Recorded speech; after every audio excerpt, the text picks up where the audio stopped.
आज हमारे साथ एक बार फिर राजनीतिक विश्लेषक प्रद्युमन जोशीला जी हैं, जिनसे हम उकलाना विधानसभा क्षेत्र के बारे में जानकारी लेंगे और उनसे बातचीत करेंगे जो नए समीकरण बने उन पे। प्रद्युमन जी नमस्कार। जी नमस्कार, बहुत बहुत धन्यवाद।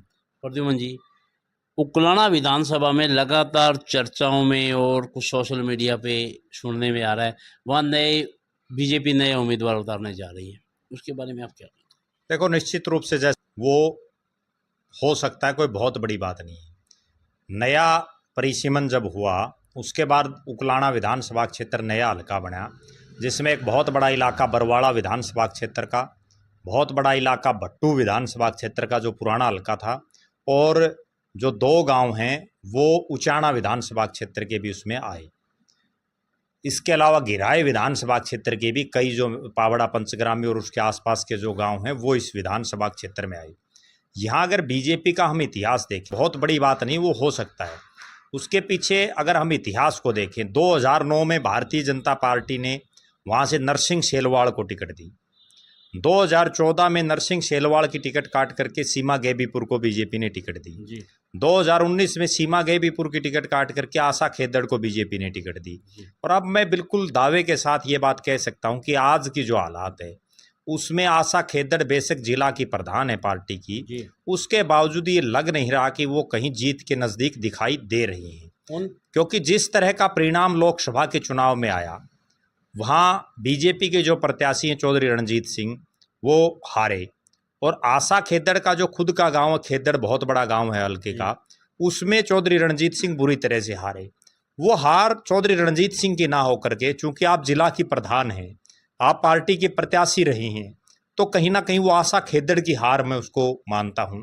इसके अलावा भी पिछले 4.5 साल के कार्यकाल में वो अपने इलाके में सत्ता में होते हुए, पहले वो महिला मोर्चा की प्रदेश की महामंत्री रही, उससे पहले वो जिला की महामंत्री रही, अब वो जिला की प्रधान हैं।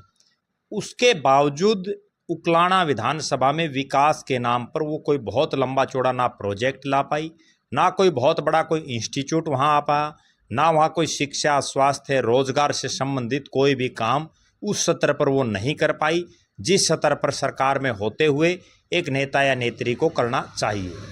प्रद्युमन जी, लगातार सुनने में आया है काफ़ी जगह सीएम साहब आए हैं, क्या उनकी टिकट पक्की मान के चले? देखो, सीएम साहब आना वो कोई टिकट का ये नहीं है कन्फर्मेशन कि आपकी टिकट पक्की है। मुख्यमंत्री हैं वो प्रदेश के, उनको अगर आप या कोई भी बुलाना चाहे और उनके पास समय है और वो उचित समझते हैं तो निश्चित रूप से आएंगे, लेकिन उसका कहीं हम टिकट से जोड़ करके देखें तो वो मैं नहीं मानता, क्योंकि उसका एक बड़ा कारण ये है कि अब उकलाना हल्का ही हम लगा लें। उकलाना हल्के में सीएम साहब 3-4 बड़े नेताओं के घर आ चुके हैं जो टिकट मांग रहे हैं, तो इसका मतलब उन तीनों चारों को टिकट मिलेगी। टिकट तो एक को मिलेगी, हो सकता है उन तीनों की बजाय किसी नए चेहरे को मिल जाए। अशोक तंवर जी का भी नाम आ रहा है, लगातार सुनने में आ रहा है, चर्चाओं में है, भाई अशोक तंवर जी को यहाँ से टिकट मिल सकती है। देखो, निश्चित रूप से मिल सकती है, कोई बहुत बड़ी बात नहीं है। अशोक तंवर बड़े नेता हैं, सांसद रहे हैं सिरसा से, उनका मूल जो गांव है वो झज्जर जिले में चिमनी गांव है।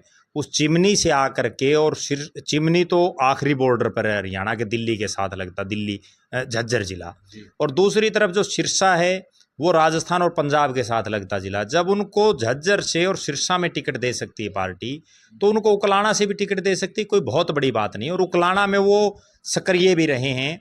उकलाना विधानसभा क्षेत्र में उनके कई जो है खासम खास मित्र या समर्थक भी हम कह सकते हैं वो हैं। तो निश्चित रूप से अशोक तंवर चूँकि एक बड़ा नाम है, मनोहर लाल खट्टर जी के वो नज़दीकी भी हैं, और उनके एक खास बात ये है कि वो कांग्रेस पार्टी की जो अलग अलग हैं, चाहे वो मेन कांग्रेस हो, NSUI हो, युवा कांग्रेस हो, उन सब के वो प्रधान रहे हैं। तो संघर्षशील चेहरा हैं, और उनका जो जातीय समीकरण है वो भी बड़ा सही बैठता है उस विधानसभा क्षेत्र में। तो राजनीति में सब संभावनाएं हैं, कोई बहुत बड़ी बात नहीं है कि तंवर साहब आ जाएं, क्योंकि एक खास बात मैं और बताऊं, जो SC रिजर्व जो सीटें होती हैं, जो 17 SC रिजर्व सीटें हैं हरियाणा प्रदेश में, उनमें कई बार आपका हल्का है नहीं है उससे कोई लेना देना नहीं होता, वहाँ अक्सर बड़े नेताओं को भेज दिया जाता है। एक मैं बहुत बड़ा उदाहरण आपको बताऊं, बवानीखेड़ा विधानसभा में संतोष सारवान हैं जो मुलाना से विधायक और मुलाना की राजनीति वो करती थी, उनको भारतीय जनता पार्टी ने कहाँ मुलाना अम्बाड़ा में आखिरी जो छोर हो गया हरियाणा प्रदेश का, उनको बवानीखेड़ा से टिकट दे दी।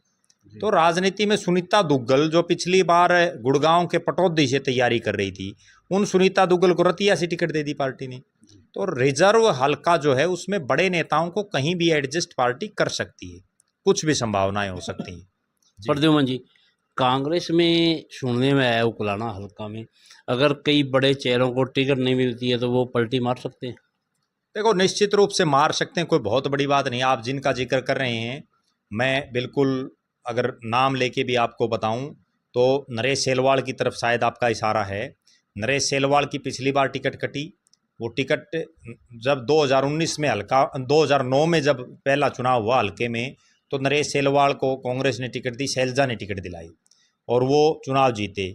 चौधरी भूपेंद्र सिंह हुड्डा मुख्यमंत्री बने, उसके बावजूद वो कुमारी शैलजा के साथ 5 साल रहे, जिससे हल्के का बड़ा भारी नुकसान हुआ।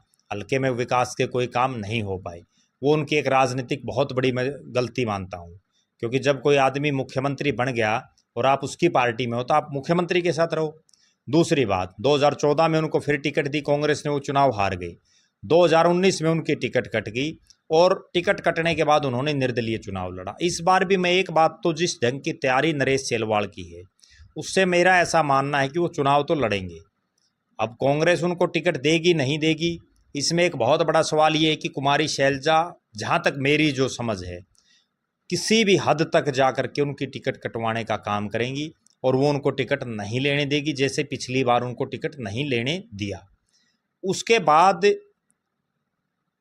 कांग्रेस से उनके रास्ते बंद हो जाएंगे, फिर वो बीजेपी की तरफ रुख करते हैं या इनेलो की तरफ करते हैं या निर्दलीय चुनाव लड़ते हैं, वो तो अभी आगे भविष्य की बातें हैं। लेकिन आज के दिन जो हालात है उसमें मेरा ऐसा मानना है कि कांग्रेस की टिकट उकलाना विधानसभा क्षेत्र में कुमारी शैलजा जिसको चाहेंगी उसको मिलने के ज़्यादा चांसेस हैं। उसके बावजूद उस इलाके में जयप्रकाश जेपी जो हिसार से सांसद बने हैं, क्योंकि उनका वो पुराना इलाका रहा है, बरवाड़ा हल्के में वो गांव आते थे काफ़ी, वो भी ये कोशिश करेंगे कि अपने किसी साथी को टिकट मिले। अब हाईकमान पर किसका ज़्यादा प्रेशर रहेगा या कौन फ़ायदा उठा पाएगा वो समय बताएगा। प्रद्युमन जी, कांग्रेस पार्टी में काफ़ी उम्मीदवार बाहर से आके भी दावेदारी कर रहे हैं जी, उसके बारे में देखो, निश्चित रूप से दावेदारी कर रहे हैं, बहुत से हैं।